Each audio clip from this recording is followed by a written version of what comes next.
All right, y'all, we got a new worker out here on the chainsaw. Now, of course, I had to be supervised to make sure I was doing this correctly and safely. But I think your girl pretty much knows what she's doing. I've cut logs on the ground before, but truth be told, this is my first time using this old Husqvarna. I don't usually use this chainsaw. This is actually usually reserved for the man himself, when he's cutting down trees and things of that nature.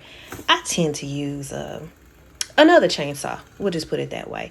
This is typically reserved for him. But today, I got to be a big girl.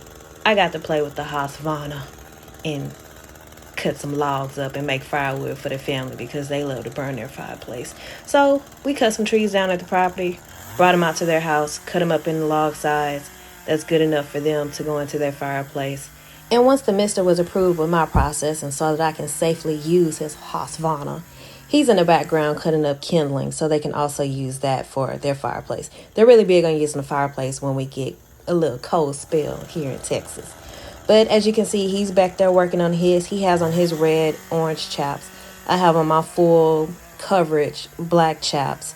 So anyone that decides to do some chainsaw work, I highly recommend either one of these pairs of chaps.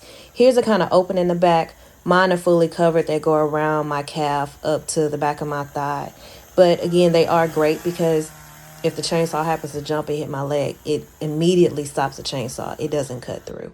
But overall, we enjoyed this process. As I said, I got to prove myself to the mister that I can use a Husqvarna just fine, even though I usually use a different chainsaw.